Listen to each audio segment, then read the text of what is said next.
Chapter 20. God spoke to Moses. Tell the Israelites, each and every Israelite and foreigner in Israel who gives his child to the god Moloch must be put to death.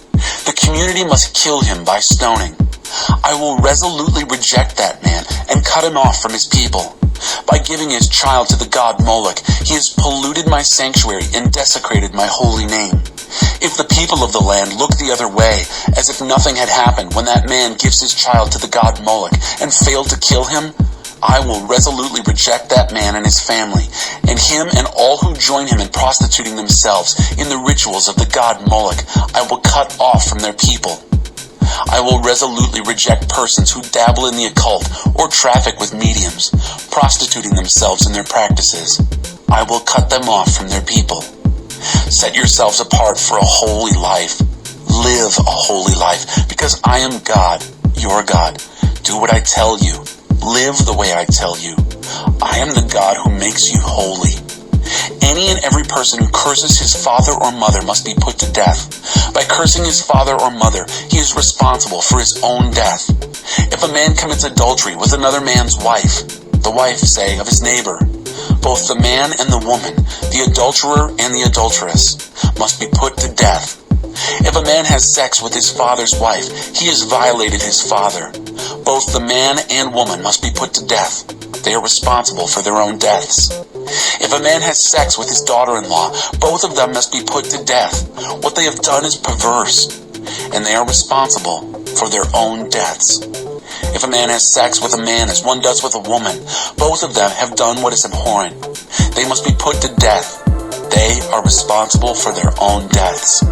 If a man marries both a woman and her mother, that's wicked. All three of them must be burned at the stake, purging the wickedness from the community. If a man has sex with an animal, he must be put to death, and you must kill the animal. If a woman has sex with an animal, you must kill both the woman and the animal. They must be put to death, and they are responsible for their deaths. If a man marries his sister, the daughter of either his father or mother, and they have sex, that's a disgrace. They must be publicly cut off from their people. He has violated his sister and will be held responsible. If a man sleeps with a woman during her period and has sex with her, he has uncovered her fountain, and she has revealed her fountain. Both of them must be cut off from their people. Don't have sex with your aunt on either your mother's or father's side. That violates a close relative. Both of you are held responsible. If a man has sex with his aunt, he has dishonored his uncle. They will be held responsible and die childless. If a man marries his brother's wife, it's a defilement. He has shamed his brother. They will be childless. Do what I tell you. All my decrees and laws. Live by them so that the land where I'm bringing you won't vomit you out. You simply must not live like the nations I'm driving out before you. They did all these things, and I hated every minute of it. I've told you, remember, that you will possess their land that I'm giving to you as an inheritance, a land flowing with milk and honey. I am God, your God, who has distinguished you from the nations. So live like it. Distinguish between ritually clean and unclean animals and birds.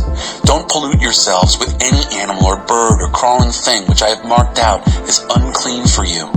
Live holy lives before me, because I, God, am holy.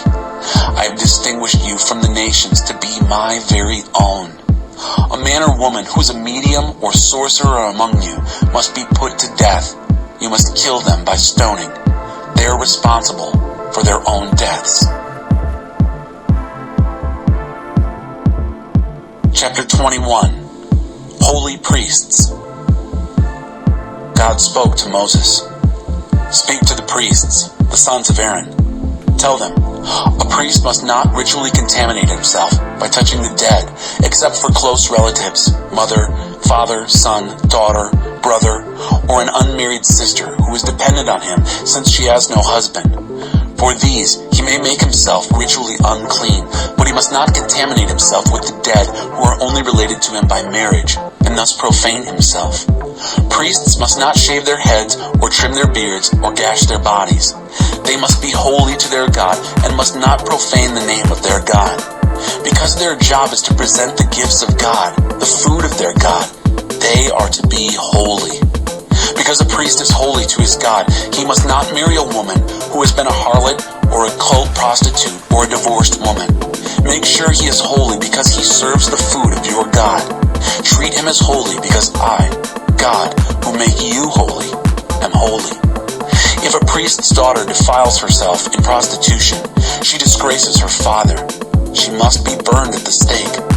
The high priest, the one among his brothers who has received the anointing oil poured on his head and been ordained to wear the priestly vestments, must not let his hair go wild and tangled, nor wear ragged and torn clothes. He must not enter a room where there is a dead body. He must not ritually contaminate himself, even for his father or mother, and he must neither abandon nor desecrate the sanctuary of his God because of the dedication of the anointing oil which is upon him. I am God. He is to marry a young virgin, not a widow, not a divorcee, not a cult prostitute. He is only to marry a virgin from his own people. He must not defile his descendants among his people, because I am God who makes him holy. God spoke to Moses. Tell Aaron, none of your descendants in any generation to come who has a defect of any kind may present as an offering the food of his God. That means anyone who is blind or lame, disfigured or deformed, crippled in foot or hand, hunchbacked or dwarfed, who has anything wrong with his eyes, who has running sores or damaged testicles. No descendant of Aaron the priest who has any defect is to offer gifts to God. He has a defect and so must not offer the food of his God. He may eat the food of his God, both the most holy and the holy, but because of his defect, he must not go near the curtain or approach the altar. It would desecrate my sanctuary. I am God who makes them holy. Moses delivered this message to Aaron, his sons, and to all the people of Israel.